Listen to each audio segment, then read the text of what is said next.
WhatsApp guys, কেমন আছেন সবাই? আশা করি সবাই খুব ভালো আছেন। আজকে আমরা জানতে চলেছি 2023 সালে রিলিজ হওয়া 3D অ্যানিমেশন সিনেমা মাইগ্রেশন সম্পর্কে। আর এই সিনেমাটির IMDb রেটিং খুবই ভালো, 10 6.7 আউট অফ 10।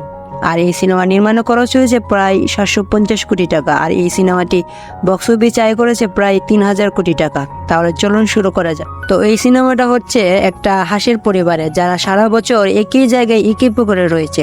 মানে নর্মালি অন্যান্য যে হাঁস রয়েছে শীতকালে কিন্তু সেই সাইবেরিয়া, ইউরোপ, আমেরিকা থেকে অনেক হাঁসের দলবল আমাদের গ্রামগঞ্জে আসে। কিন্তু ওরা এমন পদের হাত যে এত আলসি যে ওরা কোথাও যায় না। শীত হোক বর্ষা হোক যা মনে তাই হোক, ওরা এক জায়গায় থাকে। তো এ কারণে ওদের বাচ্চারা পুরো বোর হয়ে গিয়েছে, বউ বোর হয়ে গেছে। তো একদিন ওদের পুকুরে বিশাল বড় একটা হাঁসের জাগ এসে থামে। আর তারাও এসেছে অনেক দূর থেকে। আর হাঁসেরা যে জায়গা চেঞ্জ করে, এই জায়গা চেঞ্জ করাকে বলা হয় মাইগ্রেশন করা, মানে নিজেদের বাড়ি ছেড়ে অন্য কোথাও থাকার জন্য যাওয়া। আর এই জন্য এই সিনেমার নাম মাইগ্রেশন দেওয়া হয়েছে। আমাদের মেন চরিত্রে যে হাঁসগুলো রয়েছে, বাবা মা ছেলে মেয়ে, ওরা তো বাইরের হাঁস খুব কম দেখে। তো ওদের পুকুরে বাইরে থেকে অনেক হাঁস বেড়াতে এসেছে অনেক দূর থেকে। তো এটা দেখে বাচ্চা দুটো অনেক খুশি হয়ে যায়। এখানে যে ছেলে হাঁসটা রয়েছে সে করে কি, বাইরে থেকে যে হাঁসগুলো এসেছে তাদের মধ্যে একটা মেয়ে হাঁস রয়েছে অনেক সুন্দর, তার সাথে কথা বলার জন্য চলে যায়। তো ওই গ্রুপের যে মেয়ে হাঁসটা রয়েছে সে বলে, আমাদের বাবা মার সাথে জামাইকা যাচ্ছি শীত কাটানোর জন্য, তো তোমরাও কি আমাদের সাথে যাবে? বা যেতে চাইলে তোমাদের বাবা মাকে গিয়ে বলো, তাহলে আমরা একসাথে যাব। আর তখন মেঘ চলে আসে। চুট্টু ভাই বাপের কাছে বিচার দেয় যে তোমার ছেলে অমুক একটা মেয়েকে পটানোর চেষ্টা করছে। তো এটা নিয়ে দুই ভাইয়ের মাঝে ঝগড়া লেগে যায়। আর তখনই বাইরে থেকে যে হাঁসগুলো এসেছে, মেয়ে হাঁসটা করে গিয়ে তার বাবা মাকে নিয়ে এখানে চলে এসেছে। মেয়ের বাবা আমাদের মেঘকে বলে, শুনেছি আপনারা নাকি আমাদের সাথে মাইগ্রেশনে যেতে চান। তো এটা বলতেই ওই মেয়ের যে মা সে এগিয়ে এসে বলে, আমরা যে মেয়েকে যাচ্ছি, যেটা একটা জাদুর জায়গা, সেখানকার পানি টলমলে ও আবহাওয়া অনেক ভালো। তো আপনারা যদি চান আমাদের সাথে যেতে পারেন, সেখানে গেলে আপনাদের অনেক ভালো লাগবে। তো এই কথা শুনে মেঘের বউ অনেক খুশি হয়ে যায় আর বলে, হ্যাঁ আমি আপনাদের সাথে যেতে চাই, কারণ এই পুকুরে আমরা থাকতে থাকতে অনেক বোর হয়ে গেছি, জন্মের পর থেকে এই পুকুরে রয়েছে। তো সে তার হাজবেন্ড মেঘকে অনেক বোঝানোর চেষ্টা করে। মেঘ তখন সকল আশার মাঝে পানি ঢেলে দেয় আর বলে, দেখো শীতে আমাদের অনেক কাজ রয়েছে, আমরা কোথাও যেতে পারবো না। আর তাছাড়া বাইরে যাও অনেক রে, আর তোমরা যদি চাও বাচ্চা কাচ্চা একটু বড় হোক, সামনের বছর আমরা কোথাও যাব। তো এই কথা শুনে বাকি হাঁসগুলো বুঝতে পারে যে এই গ্রুপ তাদের সাথে যাবে না। তো তারা করে কি, জামাইকার উদ্দেশ্যে রওনা দিয়ে দেয়। তো মেঘের পরিবারে মেঘ ছাড়া মেঘের বউ, ছেলে মেয়ে তারা সবাই উদাস ছিল, কারণ তাদের ইচ্ছা ছিল তারাও জামাইকায় ঘুরতে যাবে। আর এই নিয়ে মেঘের বউ মেঘের সাথে ঝগড়াও করে এবং বলে, তুমি কেন এটা করলে? তুমি কি জানো আমরা কতখানি বোর হয়ে গিয়েছি এখানে? তুমি বিয়ের পরও আমাকে হানিমুনে নিয়ে যাওনি। তুমি বলেছিলে আমাকে নিয়ে কক্সবাজার ঘুরতে যাবে, বাট নিয়ে যাওনি, তারপরেও তুমি এখানেই ছিলে। তো মেঘ উত্তর দেয়, আমি তো বলেছি যে বাইরে যাওয়া অনেক বিপজ্জনক এবং বাইরে যাওয়া মানে বিপদকে ডেকে আনা। তুমি কি বুঝতে পারছো না শান্তিতে নিরাপদে রয়েছি? তখন মেঘের বউ বলে, সারা জীবন বয়ে কাটানো একদমই ঠিক না, তুমি এবার একটু সাহস করো, আমরা একটা অ্যাডভেঞ্চার করতেই পারি। তুমি দেখো আমরা যদি একবার অ্যাডভেঞ্চার করি, আমাদের বাচ্চারাও জানতে পারবে যে জীবনটা কত সুন্দর, পৃথিবীটা কত সুন্দর এবং জীবনে আরো কি কি দেখার রয়েছে। আর তুমি যদি এভাবে সাহস হারিয়ে ফেলো, তুমি জীবনের আসল স্বাদটা কখনোই পাবে না। আর আমার দুর্ভাগ্য যে তোমার মতো আনরোমান্টিক লোকের সাথে আমার বিয়ে হয়েছে। তারপর রাতে মেঘ মন খারাপ করে পুকুরের পাশে বসেছিল। তখন তার বুড়া আঙ্কেলের সাথে দেখা হয়। তো আঙ্কেলের কাছে সব খুলে বলে। আর আঙ্কেল বলে, তুমি একদমই ঠিক কাজ করেছো, তুমি এভাবে কেন বাইরে যাবে? বলো এখানে যাই আছে তাই নিয়ে খুশি থাকতে পারি, এটা নিয়ে খুশি থাকতে শিখো। দেখো আমি কতটা সুখী, কারণ তোমার চাচিও আমার সাথে বাইরে যেতে চেয়েছিল কিন্তু আমি নিয়ে যাইনি, এটা নিয়ে খুশি থাকতে শিখো। তোমার চাচিও আমার সাথে বাইরে যেতে চেয়েছিল কিন্তু আমি বাইরে নিয়ে যাইনি, আর এ কারণে তারা সবাই আমাকে ছেড়ে চলে গিয়েছিল। আর একা একা দেখো কত খুশিতে রয়েছি। এজন্যই সবার কথা শোনার কোনো দরকার নেই, তোমার যেটা ভালো লাগে তুমি সেটাই করবে। এই কথা তো মেঘকে সান্ত্বনা দেওয়ার জন্য বলছিল, বাট মেঘ বুঝতে পারে আমিও যদি ফ্যামিলির কথা না শুনি তাহলে তো তারাও আমাকে ছেড়ে চলে যাবে, তারাও আমার কথা আর শুনবেন। আমাকেও আমার চাচার মতো একা থাকতে হবে এবং এরকম কাদায় গড়াগড়ি করতে হবে। মানে মেঘেও তো বুঝতে পারছে ওর চাচা মোটেও খুশি নয়। এরপরে মেঘ তাড়াতাড়ি তার পরিবারের কাছে যায় এবং মাঝরাতে সবাইকে জাগিয়ে তোলে এবং সবাইকে বলে, দেখো আমরা মাইগ্রেশনে জ্যামাইকা যাচ্ছি। তো এই কথা শুনে পুরো পরিবার খুশি হয়ে যায়। আর এখন মেঘের যে ছোট মেয়ে মেঘের আঙ্কেলকে বলে, প্লিজ তুমিও আমাদের সাথে চলো। কিন্তু মেঘের চাচা মোটেও রাজি হয় না। তারপর অনেকক্ষণ সবাই মিলে জোর করার পর সেও জীবনে প্রথমবারের মতো ওই পুকুর থেকে বেরোনোর জন্য রাজি হয়ে যায়। মানে একটু আগে যে মেঘকে বাহিরে যাওয়ার জন্য নিষেধ করেছিল সেই লাস্টে রাজি হয়ে গিয়েছে। তো যাই হোক, পরের দিনে তাদের পরিবার জ্যামাইকার উদ্দেশ্যে বেরিয়ে পড়ে। এবারেই তারা প্রথমবারের মতো আকাশে উড়ছে এবং তাদের এরিয়া থেকে বেরিয়েছে। আর বাচ্চাদের কাছে তো এটা পুরোপুরি নতুন এক্সপিরিয়েন্স, এজন্যই সবাই খুব খুশি এবং আনন্দ নিয়ে উড়ছিল। এরপর ওরা যখন উড়ছিল ভালোই ছিল সবকিছু, কিন্তু মাঝপথে হঠাৎ করে মৌসুম খারাপ হয়ে যায় এবং হঠাৎ করে পুরো আকাশ দিনের বেলায় অন্ধকার হয়ে যায়। আর এ কারণে সবাইকে নিচে নামতে হয় এবং তারা করে কি একটা গাছের নিচে ঢুকে পড়ে। আর তখনই একটা বিশাল বড় একটা বক পাখি চলে আসে। আর এই পাখি দেখে ওরা তো ভয় পেয়ে যায়, তাদের কাছে মনে হয় পাখি তাদেরকে খেয়ে ফেলবে। এরপর ওদের ভয় আরো বেড়ে যায় যখন ওই বড় পাখিটা ওদের সবাইকে তুলে ভয়ঙ্কর ভাবে নিজের ঘরের ভিতর নিয়ে যায়। তারা দেখতে পায় ওই ঘরে আরো একটা বিশাল বড় পাখি রয়েছে, আর ওটা হচ্ছে এই পাখিটার হাজবেন্ড। আর সে দেখতে আরো ভয়ঙ্কর। তো তার হাজবেন্ডও একই রকম, তারাও কোথাও বেড়াতে যেতে চায় না। তারপর আমরা দেখতে পাই পাখিটা করে কি হাঁসের পরিবারকে একটা ফ্রাই প্যানে শুয়ে দিয়ে নিজেও শুয়ে পড়ে। কিন্তু হাঁসরা তো প্রথমে ভয় পেয়ে যায়, ফ্রাই প্যানে দিয়েছে হয়তো খেয়ে ফেলবে, বাট ওরা খেয়াল করে ওই পাখিটা জাস্ট ঘুমিয়ে পড়লো, ওদের খাচ্ছে না। তো তখন ওরা মনে করে যে হয়তো কালকে খাবে, এজন্য ওরা লুকিয়ে পালিয়ে যাওয়ার সিদ্ধান্ত নেই। যখনই ওরা পালানোর চেষ্টা করে তখনই ওই পাখিটা জেগে যায় এবং ওদেরকে বলে সবাই যা যা নিজের জায়গায় চলে যাও, কারণ তোমরা যদি এখন রাতে বের হও অনেক শিকারী প্রাণী রয়েছে, তোমাদেরকে মেরে ফেলবে। আর যেই কথা সেই কাজ, তখনই পানির নিচ থেকে বিশাল বড় একটা পিরানহা মাছ চলে আসে এবং সে মেঘ এবং মেঘের দুজন বাচ্চাকেও প্রায়, কিন্তু তখনই ওই পাখিটা চলে আসে এবং ওই মাছটাকে মেরে মেঘ এবং মেঘের দুই বাচ্চাকে বাঁচিয়ে নি। তো এটা দেখে মেঘ এবং ফ্রেমা তো দুজনে অবাক হয়ে যায়। এই পাখিটাকে তারা শত্রু মনে করেছিল, কিন্তু ওই পাখিটা উল্টো তাদেরকে বাঁচালো। এরপর ওই পাখিটা করে কি ওদেরকে বিছানায় শুয়ে দিয়ে তারা রাতটা আরামে কাটায়। আর সকাল হতেই ওই পাখিটা বাই বাই বলে নতুন করে জামাইকার উদ্দেশ্যে যাওয়ার জন্য বের হয়ে যায়। কিন্তু ওই পাখিটা বাচ্চা দুটোকে ছাড়তেই চায় না। ওই পাখিটা বলে, দেখো আসলে তোমাদেরকে খাবো না, কিন্তু আমি যদি আবার খাই আবার বলে আমি মজা করি, মানে এইরকম আর অনেক মজার মজার কথা বলে। তো যাই হোক, কোন রকমে তারা সেখান থেকে বের হয়ে যায়। তারপর তারা মেঘের উপর দিয়ে উড়ছিল, তখন অনেক মজা করছিল এবং বল বানিয়ে একে অন্যকে মারছিল। এভাবে আস্তে আস্তে ওরা বুঝতেই পারে না যে কিভাবে 100 কিলোমিটার পথ পাড়ি দিয়ে ওরা একটা শহরে চলে এসেছে। আর এখানে আরেকটা বিষয় উল্লেখ্য যে তারা কখনোই শহর দেখে। ওরা যখন শহরে আসে তখন সবার আগে ওরা একটা ক্রেনের সামনে পড়ে, তবে সেটার হাত থেকে অল্পের জন্য বেঁচে যায় অ্যাক্সিডেন্ট হওয়া থেকে। আর মেঘ তখন বলে, আমরা কেমন জায়গায় চলে এসেছি, এখানে তো আমরা বিপদের মধ্যে রয়েছি। পর ওরা যখন সামনে এগোয় অনেক বিল্ডিং দেখতে পায় এবং কনফিউজ হয়ে তাদের ব্যালেন্স হারিয়ে পড়তে থাকে। আর নিচে ছিল গাড়ি, জায়গাটা অনেক বিপদের সম্মুখীন হয়। তারপর মেঘের পুরো পরিবার কোনো রকমে সেখান থেকে বাঁচতে গিয়ে ডাস্টবিনের মধ্যে এসে পড়ে যায়। বাট তখনই ওদের মনে হয় আমরা 4 জন, আরেকজন কই, মানে আমাদের আঙ্কেল কই, তার মানে এখন আঙ্কেলকে বাঁচাতে হবে। তো এর জন্য পুরো পরিবার আঙ্কেলকে খোঁজার জন্য বেরিয়ে পড়ে। কিন্তু অন্যদিকে দেখা যায় আঙ্কেল আসলে একটা পার্কে গিয়েছে এবং একটা কবুতরের কাছ থেকে স্যান্ডউইচ চুরি করে খাচ্ছে। বাপের জন্ম তো স্যান্ডউইচ খায়নি, তাই মজা করে খাচ্ছে। বাট কবুতররা খুব রেগে যায় যে আমাদের স্যান্ডউইচ তুই খাচ্ছিস। তো কবুতরেরা আঙ্কেলের উপর হামলা করে দেয়। এজন্য আঙ্কেল চিৎকার চেঁচামেচি করে, আর আঙ্কেলের চিৎকারের আওয়াজ মেঘের পরিবার শুনতে পায় এবং তারা বুঝতে পারে যে অমুক জায়গায় আঙ্কেল রয়েছে। এবং ওই জায়গায় যখন পৌঁছায় দেখে আঙ্কেলকে কবুতররা পিটাচ্ছে। তো মেঘ তখন ওই কবুতরদের সাথে ফাইট করে। এরপর মেঘ করে কি সকল কবুতরদের গালি দিতেই ওই কবুতরদের যে সর্দার রয়েছে সে করে কি সামনে চলে আসে। আর তখনই বাকি কবুতররা মেঘকে তুলে সর্দারের সামনে দেয়। আর যদিও কবুতরটা অনেক ছোট ছিল বাট দেখতে অনেক ভয়ানক ছিল। তো সর্দার তখন মেঘকে বলে, হালার পুত, তুই আমাদের এলাকায় এসে আমাদের খাবার খেয়ে আমাদেরকেই গালি দিচ্ছিস। তো মেঘ যখন এরকম একটা বিপদে পড়েছে তখন মেঘের বউ ফ্রেমা এগিয়ে আসে। যেহেতু ও একটা মেয়ে হাঁস, বুঝতে পারছো, ও এগিয়ে এসে বলে, আরে ভাই, এটা তো স্যান্ডউইচের ব্যাপার, লড়াই করছি তো এটা আমরা অর্ধেক করেই তো ভাগ করে খেতে পারি। তো এই আইডিয়াটা সর্দারের অনেক পছন্দ হয় এবং এর সাথে মেঘের বউ ফ্রেমাকে অনেক ভালো লেগে যায়। আর সে ফ্রেমাকে বলে, তোমার যদি কোনো কিছু প্রয়োজন হয় তাহলে আমাকে হোয়াটসঅ্যাপ করো এবং তুমি আমার কাছে যে কোনো কিছু আবদার করতে পারো। ফ্রেমাও তখন সুযোগ বুঝে কবুতরকে জিজ্ঞেস করে, আমরা হারিয়ে গিয়েছি, আমরা জ্যামাইকা যেতে চাই, তুমি কি আমাদেরকে সাহায্য করতে পারবে, আমরা কোন পথে যাব? তো কবুতর তখন বলে, আমরা তো কর ব্যাং বাইরে কোথাও যাই না, তবে আমি একজন পাখিকে চিনি যে তোমাদেরকে জামাইকা যাওয়ার রাস্তা বলে দিতে পারবে। তো এরপর ওই কবুতর করে কি মেঘের পরিবারকে নিয়ে সড়ক পথ পর্যন্ত পৌঁছায় এবং বলে এটা আমাদের পার হতে হবে। বাট একবার মেঘরা দেখেছে যে সড়কে কত প্রবলেম, কিন্তু কবুতর বলে, আরে কি বলছো, এটা কোনো ব্যাপারই না, তোমরা ভয় পেও না, এটা খুবই সাধারণ একটা ব্যাপার, আমি তোমাদেরকে দেখাচ্ছি কিভাবে পার হবে। কবুতরটি যখন রাস্তা পার হতে যাবে তখনই একটা বাসের সাথে ধাক্কা খায় আর 3 থেকে 4 বার ধাক্কা খায়, ও তো যেতেই পারে না। এটা দেখে মেঘলা তো ভয় পেয়ে যায়, এই শহর কতটা বিপজ্জনক। তবে তারপরও সেখান থেকে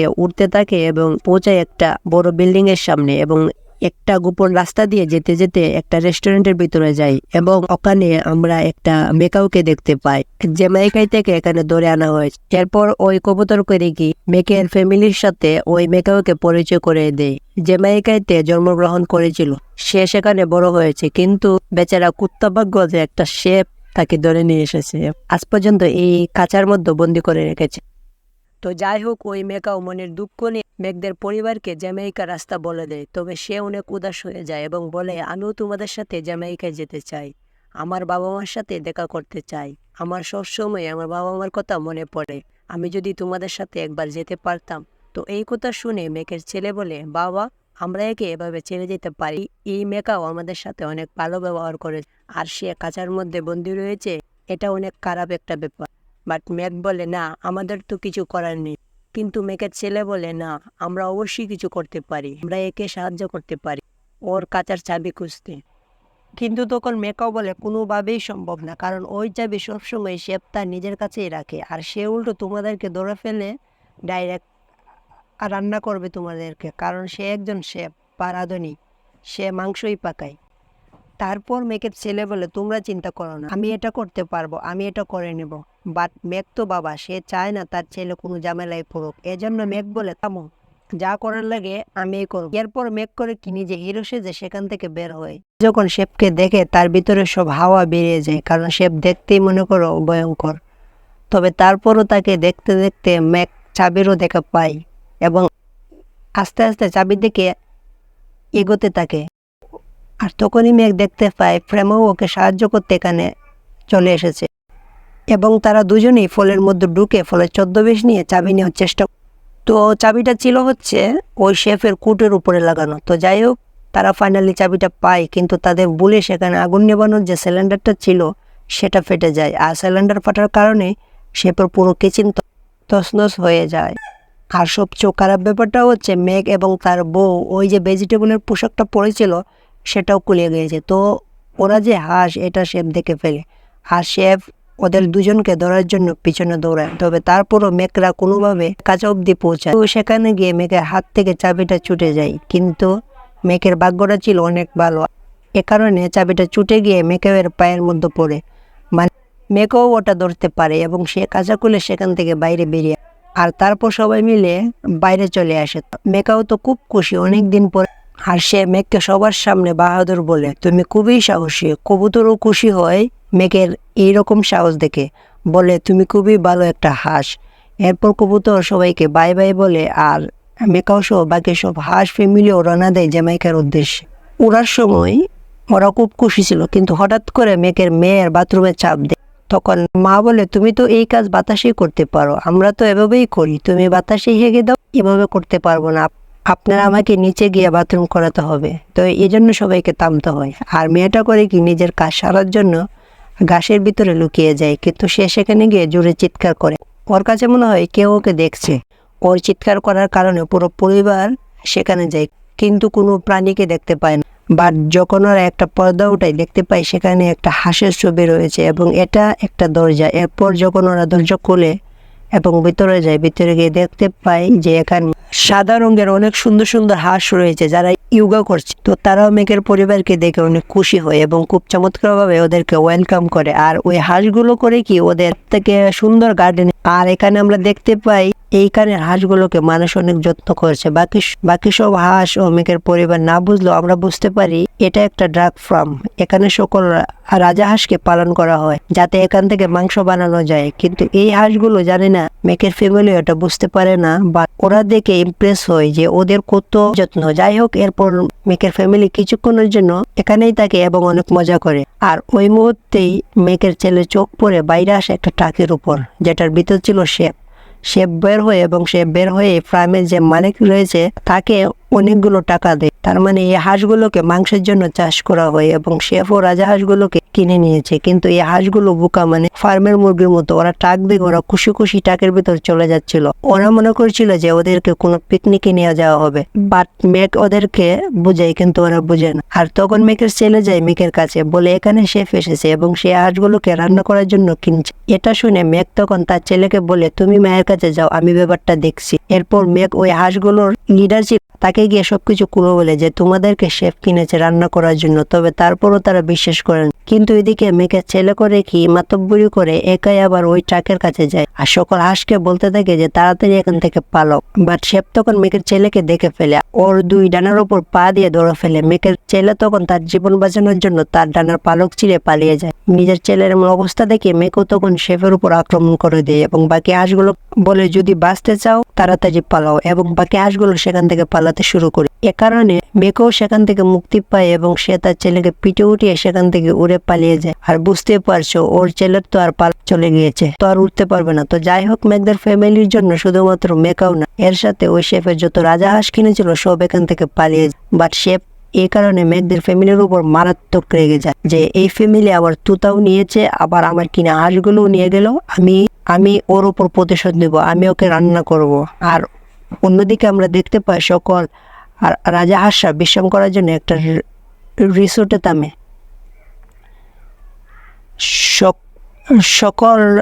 সকল হাঁসরা বিশ্রাম করার জন্য একটা রিসোর্টে থামে। কিন্তু মেক এখানে তার ছেলেকে বকাবকি শুরু করে, তুমি আমার কথা কেন শুনো না, তুমি কেন মাতব্বরি করে একা একা চলে গিয়েছিলে। তো ওদের যখন এমন কথাবার্তা চলছিল তখনই ওখানে যত হাঁস ছিল সবাই ঘুমিয়ে পড়ে। আর এদিকে রাতে আমরা দেখি শেফ ওদের সবাইকে ধরার জন্য তার নিজের হেলিকপ্টার নিয়ে এসেছে এবং সবাইকে খুঁজছে। আর এই দিকে আমাদেরকে দেখানো হয় মেকের দুই ছেলে মেয়ে, মানে মেকের মেয়ে নিজের বাইকে জড়িয়ে ধরে মুড ঠিক করার জন্য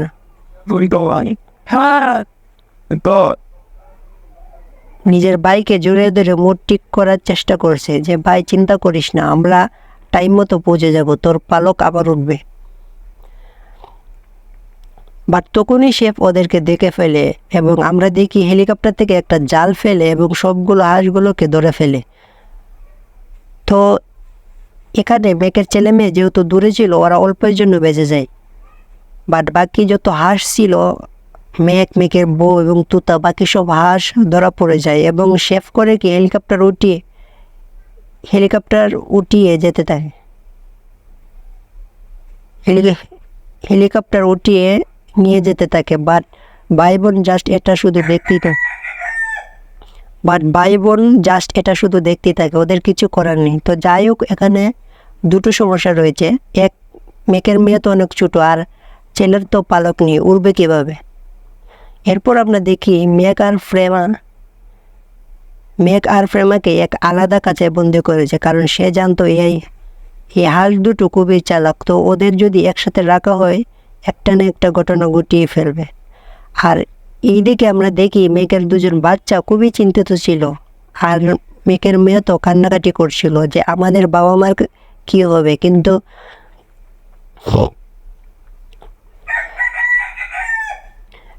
মেকের ছেলে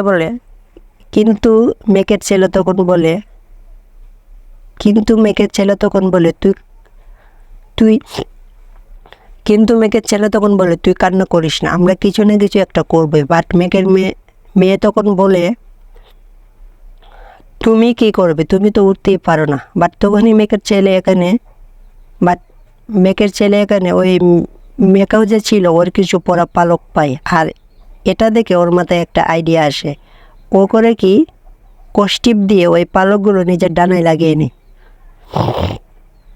আর অন্যদিকে দেখি কাজে বন্দি ফ্রেমা, মানে মেকের বউ অনেক বয়ে ছিল। আর সে মেককে বলে, তুমি ঠিকই বলেছিলে, আমাদের পুকুর থেকে বের হওয়াটা ঠিক হয়নি।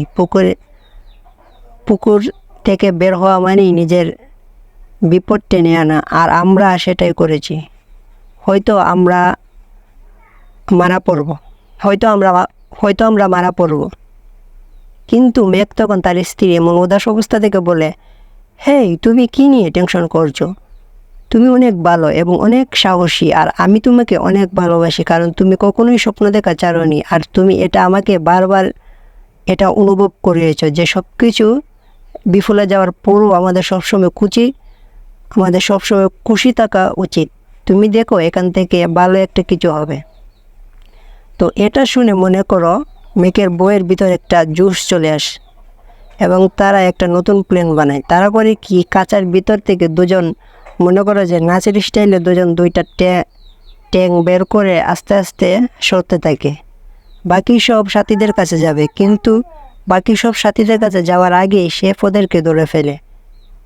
কিন্তু তখনই দেখা যায় তুতাসহ বাকি হাঁসা মিলে ওই শেফের উপর হামলা শুরু করে।